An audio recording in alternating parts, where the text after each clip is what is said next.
if you're still broke. You have no one to blame but the person in the mirror. Harsh. Absolutely. But I'm not here to coddle you with comfortable lies that keep you financially crippled. I'm here to deliver the uncomfortable truth that will set you free. Your empty bank account isn't a reflection of the system. Your background or your opportunities is a direct reflection of your mindset, habits, and choices. While you're crafting elaborate explanations for why financial success isn't possible for you, thousands with fewer advantages are building wealth. They understand something you don't. Prosperity isn't given. It's claimed. And it's claimed by those willing to stop making excuses and start taking ownership of their financial destiny. Have you ever noticed that we never teach birds to fly? No one has to teach an eagle to soar. No one has to convince a fish to swim. Yet somehow, human beings, the crowning achievement of creation, walking miracles of potential, we have to be convinced that we were born to prosper. How did that happen? How did the most gifted species on this planet become the only one that doubts its own capacity for abundance? Look around you right now. The person sitting next to you was born with everything they need to create wealth. The individual behind you entered this world equipped with all the raw materials for prosperity. You yourself arrived on this planet carrying the seeds of abundance. Yet many of us, perhaps even most of us, live lives of financial struggle, paycheck dependency, and economic anxiety. And we've become experts at explaining why. The economy is bad. I didn't have the right opportunities. No one in my family ever had money. I didn't get the right education. The system is rigged against people like me. We repeat these explanations so often they become a comfortable script. A familiar story that feels like truth. But I'm here today to challenge that script. I'm here to suggest something that might initially sound harsh but could ultimately set you free if you stay broke. It's your fault. Not because you're lazy. Not because you're undeserving. Not because you lack talent or ability. But because you have accepted limits that were never yours to begin with. Because you have surrendered your power to create wealth to external circumstances. Because you have believed the lie that your financial condition is determined by forces outside your control. The truth, the liberating, transformative truth is that poverty is not primarily an economic condition. Poverty is first and foremost a mindset. It's a way of thinking that produces ways of acting that create ways of living. And until you change the mindset, you cannot permanently change the condition. I grew up in a community where lack was normal, where struggle was expected, where making do with less was considered a virtue. I watched brilliant, capable, hardworking people live their entire lives one emergency away from financial disaster. Not because they weren't talented, not because they didn't work hard, but because they had inherited a poverty mindset that limited what they believed was possible. That mindset manifested in phrases I heard constantly. We can't afford that. That's not for people like us. Who do you think you are? Be realistic. Don't get your hopes up. These weren't just casual comments, they were programming. They were the installation of mental software designed to limit potential and preserve the status quo. And the most dangerous thing about this programming is that after a while, you no longer need anyone else to limit you. You limit yourself. You develop what I call economic allergies, unconscious reactions against the very prosperity you claim to want. You sabotage opportunities. You avoid risks. You make decisions that guarantee you remain exactly where you are, financially speaking. And then you point to the results as evidence that prosperity wasn't possible for you in the first place. Let me tell you something that might shock you. Broke is unnatural. Limitation is unnatural. Scarcity is unnatural. Look at nature itself. Does nature demonstrate scarcity? Does an apple tree produce just enough apples for itself? Does one grain of wheat, properly planted, yield just one more grain? No, nature demonstrates abundance everywhere we look. One seed produces a harvest. One idea, properly executed, creates a fortune. The universe operates on principles of multiplication and increase. Yet somehow, we've convinced ourselves that barely having enough is our natural state. That living from paycheck to paycheck is normal. That struggling financially is just the way things are. I'm here to tell you that's a lie. And as long as you believe that lie, you will never experience the prosperity you were designed for. Now, I know what some of you are thinking. You don't understand my situation. You don't know what I've been through. You don't realize how hard it is, and you're right. I don't know your specific circumstances. I don't know your individual challenges. But I know this: your circumstances can limit your options.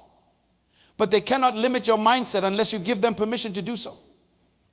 I've met individuals who grew up in extreme poverty, who are now wealthy beyond imagination, not because they denied their difficult beginning, but because they refused to let that beginning dictate their ending. I've known people with minimal education who built financial empires, not because they pretended education doesn't matter, but because they understood that education comes in many forms beyond formal schooling. I've seen people overcome discrimination, illness, and catastrophic setbacks to create prosperity, not because these challenges weren't real, but because they decided that their response to these challenges would define their future more than the challenges themselves. What separated these individuals from others facing similar circumstances? One thing: they rejected the poverty mindset. They refused the mental programming that equates struggle with virtue and prosperity with moral compromise. They decided that regardless of where they started, they would cultivate a prosperity consciousness that would eventually manifest in prosperity conditions. This isn't magical thinking or wishful fantasy. This is the practical application of a universal law. What you consistently hold in your mind eventually manifests in your life. Not because the universe is delivering gifts based on your thoughts, but because your dominant thoughts direct your decisions, and your decisions determine your destiny. If you consistently think thoughts of scarcity, limitation, and not enough, you will make decisions that create exactly those conditions in your life. You'll avoid opportunities because they seem risky. You'll undercharge for your services because you don't believe you're worth more. You'll sabotage financial progress because deep down, prosperity feels foreign, uncomfortable, even wrong somehow. And this is the life-changing revelation if you deliberately, consistently, persistently train yourself to think thoughts of abundance, possibility, and more than enough. You will begin making decisions that create those conditions instead. You'll recognize opportunities others miss. You'll invest in yourself when others make excuses. You'll take calculated risks while others cling to the familiar comfort of limitation. The question isn't whether this principle works. The question is whether you're willing to apply it consistently enough to transform your financial reality. I want you to consider something profound. Money is neutral. It's neither moral nor immoral. It's a tool, a resource that responds to certain laws. Just as gravity doesn't care about your feelings, it operates whether you believe in it or not. The laws of wealth creation work regardless of your background, education, or current circumstances. What are these laws? There are many. But let me share three fundamental ones that, if applied consistently, will begin transforming your financial reality immediately. First, the law of exchange. Wealth comes through providing value that others willingly pay for. The more value you provide, and the more people you provide it to, the more wealth you can create. This means your financial condition is directly tied to how much value you create for others, not how hard you work, not how many hours you put in. but how much genuine value you deliver. Many people struggle financially not because they don't work hard, but because they've never identified what valuable contribution they can make that others will gladly pay for. They trade time for money in jobs they dislike, creating minimal value, and then wonder why their income remains limited. What value can you create? What problem can you solve? What need can you meet that people will happily pay you to address? When you answer these questions and then focus on increasing the value you deliver, your income cannot help but grow. Second, the law of stewardship. How you manage what you have determines what you will get. If you mismanage little, you will never be entrusted with much. This applies not just to money, but to all resources, time, relationships, opportunities, education. The individual who wastes time complaining about lack of opportunity is demonstrating they aren't ready for greater opportunities. The person who squanders the income they currently have is showing they aren't prepared for increased income. Many stay broke not because they don't earn enough, but because they mismanage what they do earn. They prioritize consumption over investment. They choose immediate gratification over long-term growth. They demonstrate through their habits that they aren't ready for the prosperity they claim to want. How are you managing what you already have? Are you investing in assets that appreciate or spending on liabilities that depreciate? Are you living below your means so you can invest the difference? Or are you extending beyond your means through debt that keeps you financially enslaved? Your answers reveal whether you're practicing the stewardship that leads to increased prosperity. Third, the law of association. Your financial condition will inevitably move toward the average of the 5 people you spend the most time with. This isn't mystical. It's practical. We absorb the mindsets, habits, values, and expectations of those we consistently associate with. If you're surrounded by individuals with poverty mindsets, people who complain about money, criticize the wealthy, and view prosperity with suspicion, you'll unconsciously adopt those same mental patterns. Many remain broke simply because they're enmeshed in environments where prosperity is viewed with skepticism or outright hostility. They're surrounded by people who reinforce limiting beliefs about money and success. They belong to communities where financial struggle is the expected norm and prosperity is viewed as either impossible or somehow improper. Who are you spending most of your time with? What financial mindsets do they demonstrate?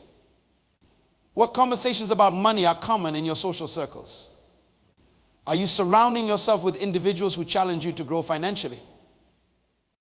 Or those who comfort you in remaining where you are? These 3 laws exchange, stewardship, and association operate whether you acknowledge them or not. They're as consistent as gravity.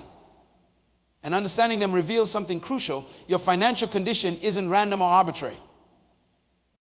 It's the precise, predictable result of how you've interacted with these laws up until now. If you stay broke, it's because you're violating these laws, either through ignorance or choice. You're providing minimal value, mismanaging resources, and associating with those who reinforce rather than challenge your limiting financial beliefs. And until you change these patterns, your financial condition cannot change permanently. But here's the good news. The moment you begin aligning with these laws, your financial reality must begin to transform. Not because of magic, but because of principle. Not because of luck, but because of law. Let me ask you a question that might feel uncomfortable. What are you doing right now that's keeping you broke? Not what's happening to you, not what others are doing to you. What are you doing through your thinking? Your decisions, your habits, your associations that's perpetuating financial struggle in your life. I remember counseling a young professional who complained constantly about his inability to save money. Every month I plan to put something aside. He told me, but there's never anything left. When I asked about his spending habits, he insisted they were reasonable and necessary. I'm not extravagant, he said.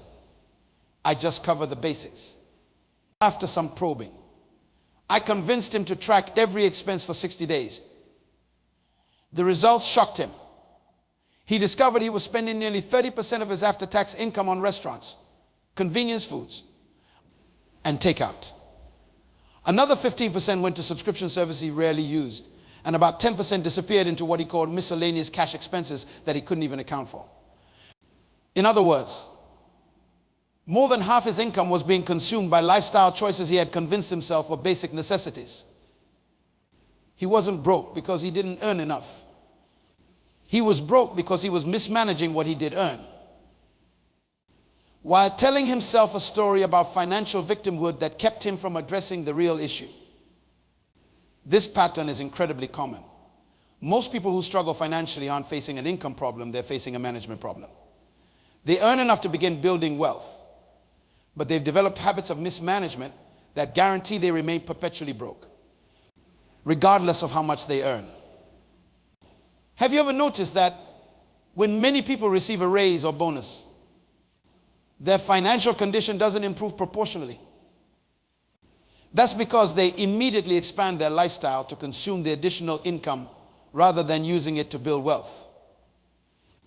They buy a nicer car, move to a more expensive apartment, upgrade their wardrobe, or increase their entertainment budget.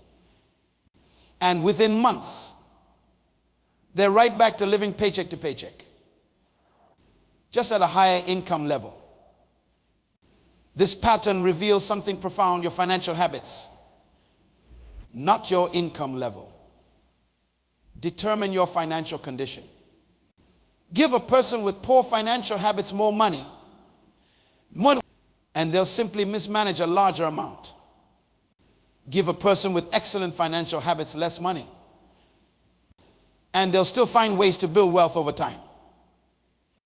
This is why lottery winners so often end up broke within a few years. They receive a massive financial windfall but maintain the same financial mindset and habits that kept them broke before. Inevitably, they return to broke just after a temporary deviation. Conversely, this is why immigrants can often arrive in a new country with nothing and build significant wealth within a generation. They bring with them financial mindsets and habits centered on delayed gratification, careful stewardship, and strategic investment. And those mindsets and habits create prosperity regardless of their starting point. The implications of this reality are both challenging and liberating. Challenging because they place responsibility for your financial condition squarely on your shoulders. Liberating because they put the power to change that condition firmly in your hands. If mismanagement is keeping you broke, improved management can make you prosperous. If poor financial habits are creating struggle, better financial habits can create abundance. If a scarcity mindset is limiting your possibilities, an abundance mindset can expand them exponentially. And this is crucial, this transformation doesn't happen automatically or instantly. It happens through consistent, deliberate realignment of your thinking and behavior with prosperity principles. It happens through daily choices that might seem insignificant individually, but create massive impact collectively. It happens through persistent application of financial laws, even when results aren't immediately visible. Many people attempt financial change but give up too quickly when they don't see immediate results. They save diligently for a month, then abandon the habit when an unexpected expense arises. They invest carefully for a quarter, then withdraw everything when the market fluctuates. They reduce consumption temporarily, then revert to old patterns at the first social pressure to spend. This inconsistency guarantees continued financial struggle. The power of financial principles emerges not through occasional application, but through relentless consistency, doing the right things financially day after day, month after month, year after year. regardless of immediate results or external pressures. I once mentored a middle-aged couple who had accumulated significant debt and virtually no savings despite earning well above the average household income for over 20 years. When I asked how they'd reached this precarious financial position, they cited a series of unavoidable emergencies and necessary expenses. After reviewing their financial history, a different pattern emerged. Their emergencies were largely predictable expenses they hadn't planned for: home repairs, their vehicle maintenance, healthcare costs.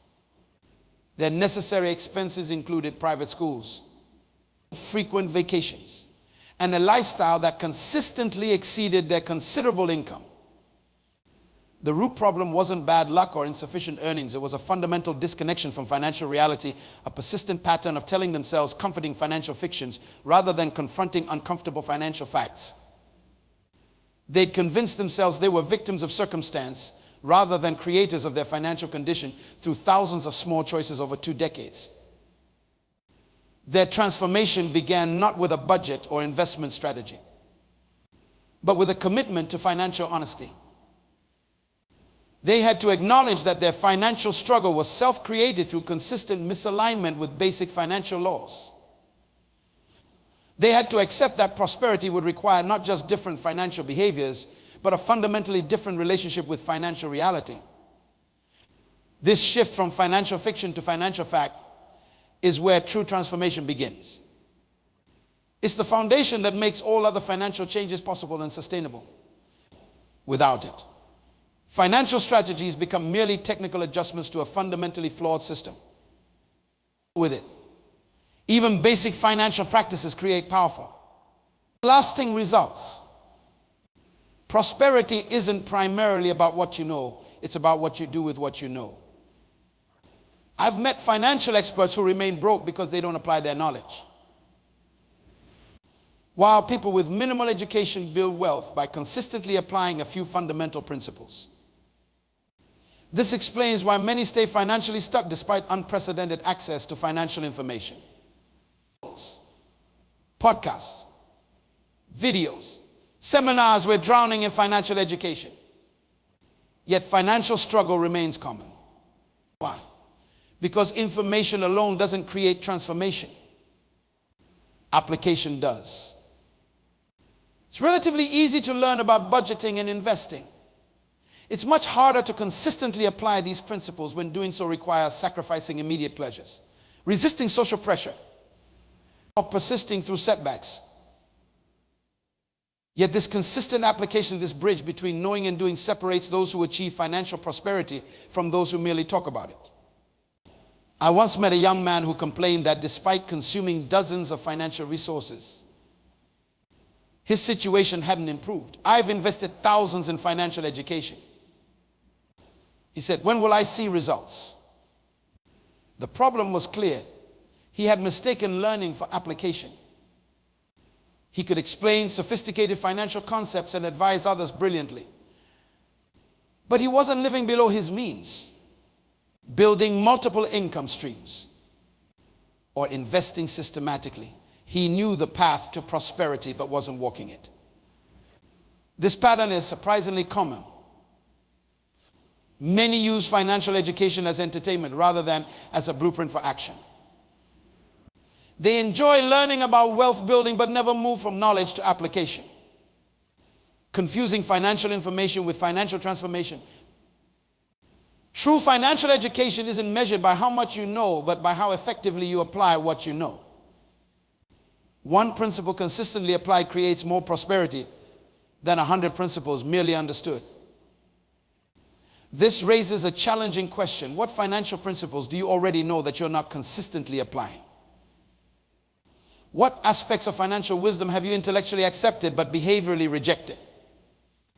Closing this gap, aligning what you do with what you know, is the fastest path to financial transformation.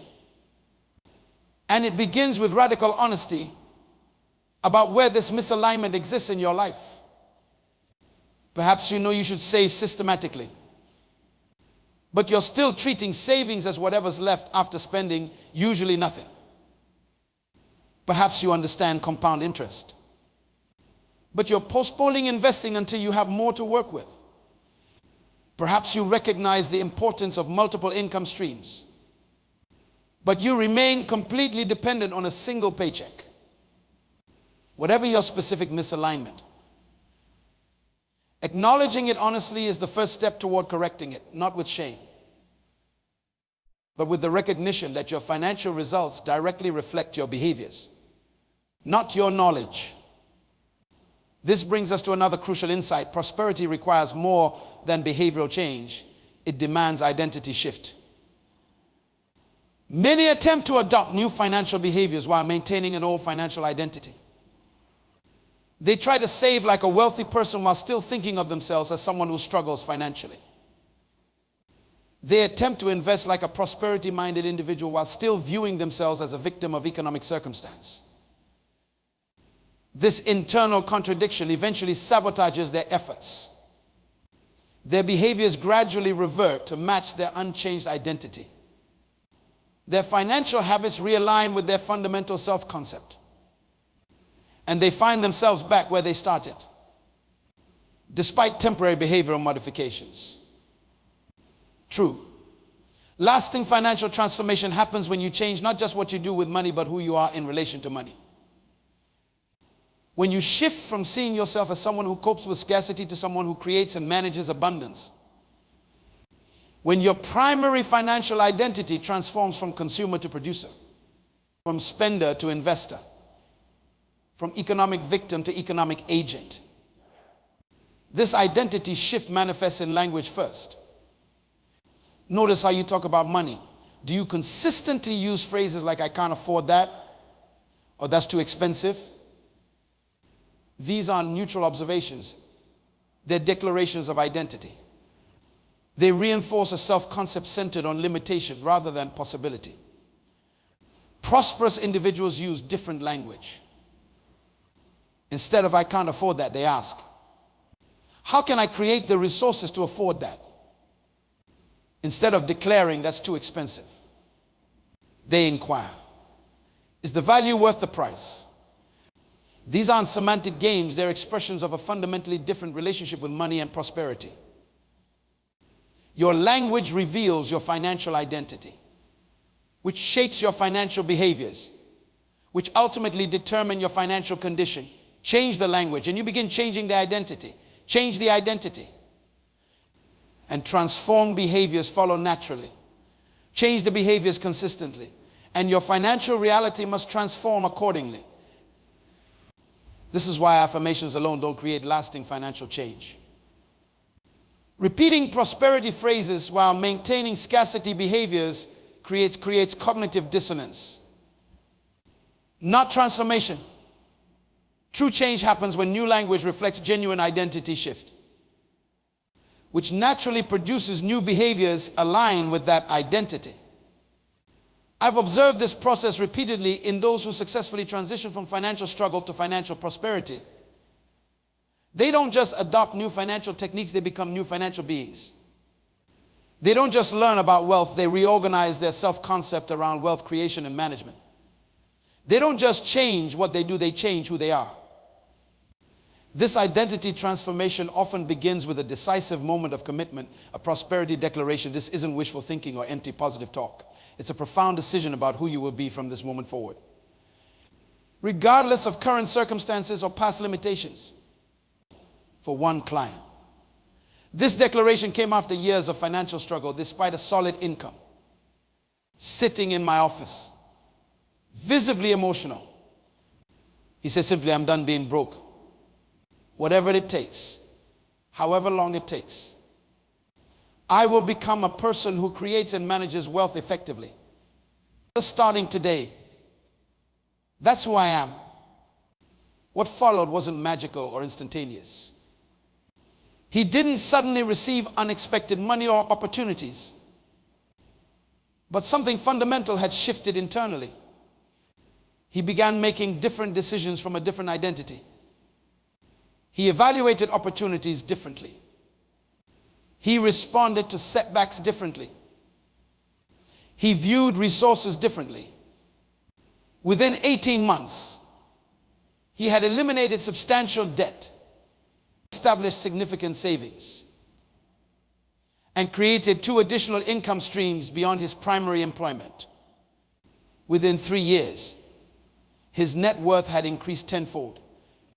Not because external circumstances had dramatically improved, but because he had become someone who consistently made prosperity producing decisions rather than scarcity perpetuating ones.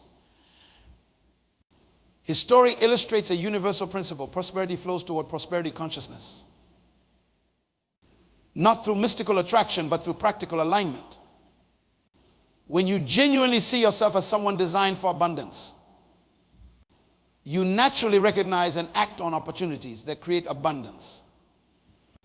When you deeply identify as someone who manages resources effectively, you unconsciously make decisions that reflect that identity. The opposite is equally true. Scarcity flows towards scarcity consciousness. If you fundamentally see yourself as someone for whom financial struggle is normal or expected, you'll unconsciously make decisions that create exactly that reality. You'll overlook opportunities, mismanage resources, and sabotage progress in ways that perfectly align with your internal self-concept. This is why 2 people can encounter identical financial opportunities with radically different outcomes. One recognizes and capitalizes on the opportunity, creating value and prosperity. The other either misses the opportunity entirely or mishandles it in ways that perpetuate struggle. Same external circumstance, different internal identity, different financial result. Your financial condition isn't arbitrary or accidental. It's the precise reflection of your financial identity expressed through thousands of decisions over time. Change the identity. Change the decisions. Change the condition. This sequence is as reliable as any natural law. Let me share 4 transformative shifts that can begin changing your financial reality immediately. First, stop working for money and start making money work for you. Most people trapped in financial struggle have only one income source: trading time for a paycheck. When that stops through job loss, illness, or retirement, their money stops too. Wealthy individuals understand that earned income is just the starting point. They use money earned through work to acquire assets that generate ongoing income, whether they work or not rental properties. Business investments, dividend-paying stocks, intellectual property. Start with whatever you have. Save $50 monthly for investments. Create a side business. Learn high-value skills. The amount you begin with matters less than the principle you're applying. Second, upgrade your financial education continuously. Many invest years in formal education for careers, then invest nothing in learning how money works. They remain financially illiterate, making critical decisions based on limited understanding. Commit to becoming a lifelong student of money. Read 1 financial book monthly. Listen to wealth-building podcasts. Attend workshops. Join communities where financial growth is actively discussed. Third, practice delayed gratification as a wealth-building strategy. Financially struggling people organize life around immediate pleasure. They spend first and save what's left, usually nothing. They make decisions based on desire rather than strategic planning. Wealthy individuals save and invest first, then spend what remains. They evaluate purchases based on long-term financial goals. They willingly sacrifice immediate pleasures for future prosperity. Fourth, develop immunity to others' opinions regarding your financial decisions. Many remain broke trying to look wealthy rather than become wealthy. They spend money they don't have, buying things they don't need, to impress people they don't even like. Wealthy individuals focus on building net worth, not displaying social status. They're willing to live below their means during their wealth building phase. They define success by their balance sheet. rather than others' perceptions of their lifestyle. These 4 shifts create the foundation for lasting financial transformation. They represent not just changes in behavior, but fundamental shifts in identity. Let me conclude with this stark truth. No one is coming to save you financially. Not the government, not your employer, not your family, not some windfall or stroke of luck. Your financial future rests entirely in your hands. And the time to take ownership is now. This message may feel harsh, but its harshness contains the seed of your liberation. As long as you believe your financial condition is determined by external forces, you remain powerless to change it. The moment you accept that your financial reality is primarily self-created, you reclaim the power to transform it completely. I've seen individuals rise from abject poverty to extraordinary wealth. I've witnessed people overcome crushing debt to achieve financial freedom. I've observed countless transformations from scarcity to abundance. None happened by accident. All occurred when individuals rejected victim thinking, embraced personal responsibility, and applied prosperity principles consistently over time. If you're struggling financially right now, understand this isn't your destiny unless you choose to make it so. You were designed for abundance. You were created for prosperity. You were built for wealth.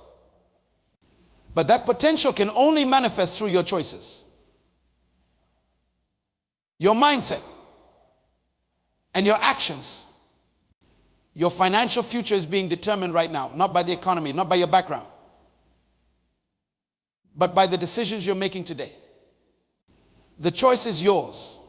Choose wisely.